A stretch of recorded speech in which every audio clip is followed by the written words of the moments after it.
O que faz os juros de um país subir ou cair? Usualmente um juros alto é para controlar a inflação. Contudo, pode acontecer cenários que a inflação de um país está baixa e os juros estão altos. O que causa a alta e a baixa dos juros? A gente vai abordar isso exatamente nessa nossa aula. E também vou comentar com você se um juros alto ou um juros baixo, o que é melhor você buscar de investimentos. Quando os juros estão altos, será que é de fato uma oportunidade de buscar renda fixa e fugir da renda variável? Ou existe alguma coisa na renda variável que é favorecido quando os juros estão altos? Então, comecemos do começo. Da premissa básica, o que faz um país subir o juro dele? Basicamente, um dos principais motivos é o controle da inflação. Quando a inflação de um país está alta, ou seja, as coisas estão ficando mais caras muito rápido, o país precisa dar uma freada na economia. Está tendo muito consumo, a simples lei da oferta e da demanda. Quando a oferta é menor do que a demanda, ou seja, tem mais gente querendo comprar alguma coisa do que tem produção naquilo, naturalmente o preço daquilo tende a se elevar, o que causa a inflação. O governo, na realidade o Banco Central do país, ele sobe a taxa de juros para quê? Quando os juros eles estão mais elevados, a tomada de crédito ela fica mais custosa, o custo do dinheiro aumenta. Portanto, ao Banco Central subir a taxa Selic, por consequência puxar todas as taxas de juros dos bancos que usam a Selic como referência, o crédito fica mais caro.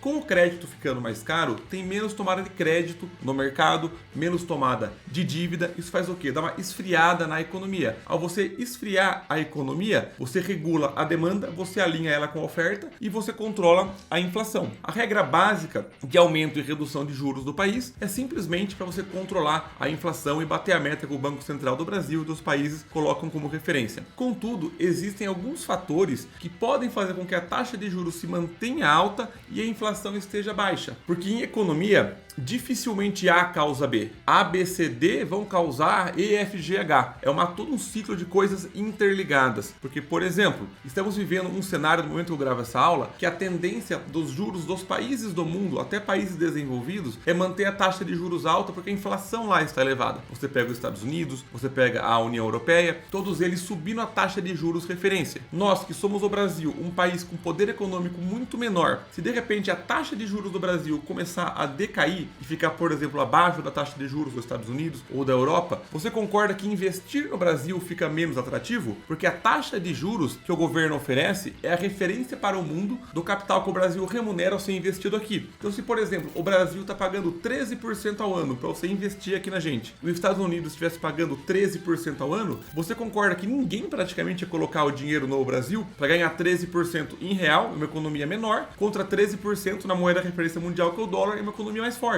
Então nós precisamos, para conseguir manter o Brasil como um país atrativo, manter a taxa de juros acima dos países mais desenvolvidos. Caso isso não aconteça, qual que é o segundo efeito? O segundo efeito, que não é tão óbvio, mas ele acontece, é a fuga de capital estrangeiro. Com o capital saindo do Brasil, o dólar ele vai subir, inevitavelmente, porque o dólar também é uma lei de oferta e demanda. Apesar de no Brasil o câmbio ser flutuante, vai ser um câmbio sujo, porque o Banco Central ele pode interferir de uma certa maneira, é um câmbio relativamente livre. Portanto, se o Brasil não for atrativo para trazer capital do exterior para cá, um grau de investimento, ao oferecer taxa de juros que sejam interessantes, o capital ia sair do Brasil, o dólar ele ia subir e você pode pensar... Tudo bem, Matheus, mas eu não ganho em dólar, eu não consumo em dólar. Deixa o dólar subir que não é nenhum problema. Só que isso é um pensamento extremamente míope. Você está vendo esse vídeo ou no seu celular ou no seu computador, que é feito por uma empresa estrangeira, um Samsung, uma Apple, você está pesquisando alguma coisa no Google, que é uma empresa internacional, toma Coca-Cola na sua geladeira, os insumos que o Brasil produz, soja, café, são todos cotados em dólar. Então, ao você abaixar a taxa de juros do país, a forma que ele não fica atrativo para os outros investidores estrangeiros, o dólar subindo e adivinha, isso vai causar a inflação. Então, a taxa de juros alta,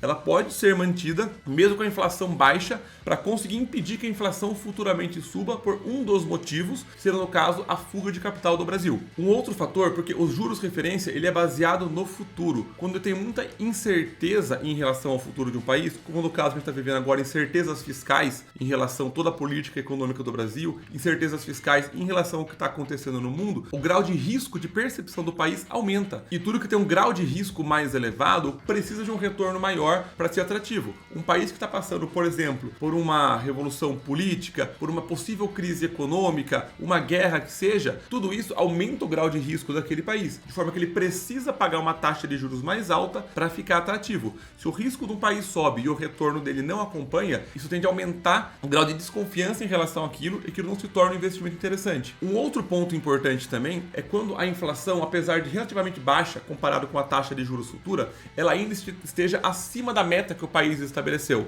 Porque a grande tarefa do Banco Central do Brasil e de outros países é jogar a inflação para a meta. Se a taxa de juros está em 13,75 como que agora, a inflação referência do IPCA acumulado esteja em 4%, mas a meta da inflação é 3%, o Banco Central pode optar por manter a taxa de juros alta até que a inflação de fato chegue na meta. Se ele começar a baixar a taxa de juros de uma maneira muito precipitada e ou muito rápida, essa inflação que nem chegou na meta pode voltar a subir. É óbvio que não é simplesmente A que causa B, como eu comentei no começo dessa aula, mas a ideia é você entender que não é um discurso linear que explica toda uma relação econômica que vem de uma série de fatores que são cumulativos, internos, externos, cambiais, políticas fiscais, políticas econômicas. É uma conjuntura de eventos que faz com que a decisão de um juro futuro suba ou caia. E se ela vai ser assertiva ou não, a gente vai depender disso no futuro e nenhum movimento pode ser muito brusco. Igual quando, por exemplo, abaixaram na canetada a taxa Selic do Brasil para 2% ao ano. Isso foi para estimular o consumo por conta que teve a pandemia, isso travou muito o comércio, as empresas pararam de produzir, os shoppings fecharam, então a taxa de juros foi jogada lá embaixo e teve uma alucinação coletiva do Brasil, que eu cheguei a ver pesquisas que falaram que isso ia ser mantido até 2025. Uma coisa impossível, o Brasil não sustenta isso. Então, como a taxa de juros ela caiu muito rápido, que nem você dá uma dose de um remédio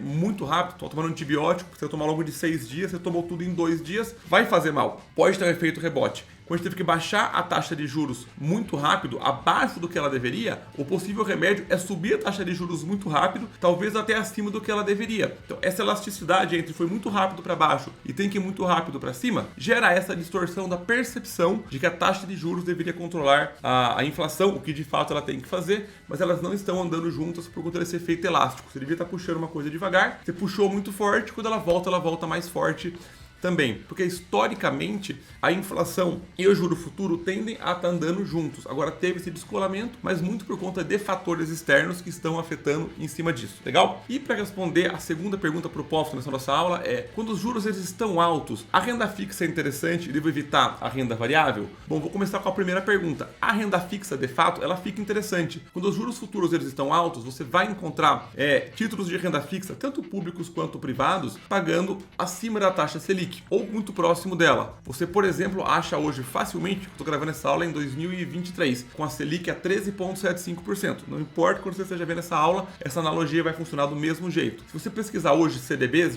em corretoras, em bancos, você vai achar CDBs pagando 14, 15, até 16% ao ano, o que é uma taxa bem interessante para você travar o seu capital e ter um ganho acima de 1% ao mês até a data de vencimento. Contudo, se a inflação começar a subir, esse ganho seu real, que é o ganho acima da inflação, ele vai diminuindo. Quando você toma uma taxa de juros de 15% ao ano, se a inflação foi de 16%, você perdeu dinheiro, porque as coisas ficaram mais caras mais rápido do que o seu dinheiro ele valorizou. Só que este momento de incertezas, você também pode buscar outros tipos de título. Por exemplo, os títulos IPCA+, que dão inflação mais uma taxa. Hoje você acha taxas altas, IPCA mais 6, IPCA mais 5, até IPCA mais 7, dependendo do banco ou do título que você procura. Então a renda fixa está numa janela bem legal para quem quer montar um patrimônio e ter títulos indexados à inflação ou pegar taxas fixadas mais elevadas. Isso é um momento legal para você colocar na renda fixa, mas tem um grau de risco mais elevado, por óbvio. E a renda variável, o que acontece? Na renda variável, as pessoas estão fugindo da renda variável, porque a renda fixa está pagando bastante, e 2, a renda variável ela vem sofrendo por conta da alta da taxa de juros, o que desvaloriza as empresas como um todo. Eu vou deixar aqui uma aula para você que eu explico quais são os motivos que fazem uma empresa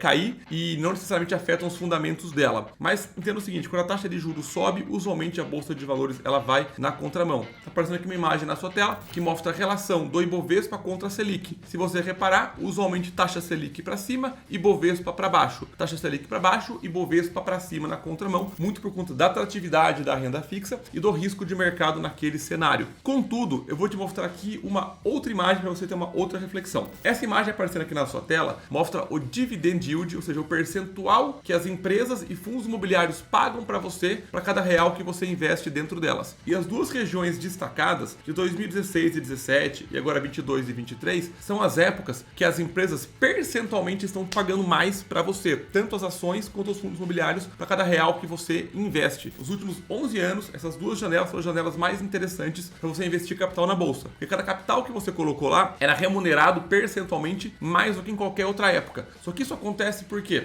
essa relação do dividend yield, se você não sabe o que é esse termo, é o dividendo que a empresa te pagou, ou seja, a distribuição do lucro em função do preço que ele está cotado no mercado. Então, uma empresa cotada a R$50 que te distribuiu R$5 de lucro, tem um dividend yield de 10%, 5 dividido por 50. Nesses cenários que o dividend yield subiu, uma de duas coisas estão acontecendo. Ou o dividendo pago está aumentando, concorda? A empresa, em vez de pagar R$5, ela pagou 6, 7, 8, ou o preço está caindo de 50 para 40, 30, 20, porque é uma divisão. Ou o numerador aumenta ou o denominador diminui para o resultado subir. E nessa realidade de agora que a gente está vivendo, igual 2015 e 2016, as empresas não conseguiram subir tanto o resultado delas. Contudo, o preço da cotação dos fundos imobiliários e das ações caiu bastante, por conta da fuga para a renda fixa e todo o risco de mercado que está se vivendo. O que não quer dizer que a bolsa está barata nem nada, isso não existe, porque as coisas podem continuar a piorar e você nunca acerta de fato um fundo de mercado. Contudo, uma vez que você enxerga que a desvalorização tanto de fundos imobiliários quanto da Bolsa do Brasil, das empresas, é em função de um ciclo de mercado que sempre acontece, sempre vem acontecendo, e quando os juros futuros estão elevados, a bolsa se desvaloriza, só que as empresas estão pagando igual, concorda que você está ganhando mais dinheiros colocando menos dinheiros? Você antes tinha que colocar R$50 para ganhar R$5 de dividendo ao longo do ano. Agora você pode colocar R$40 para ganhar os mesmos 5. Então é uma vantagem para quem conseguir escolher boas empresas e bons fundos imobiliários de investimento para carregar para o longo prazo. Esta janela de oportunidade, que é muito perigoso falar isso, porque oportunidade na bolsa de valores é só de fato investindo com consistência todos os meses para o longo prazo, não é uma janela para você sair da renda variável e focar 100% na renda fixa. Porque dentro da renda variável,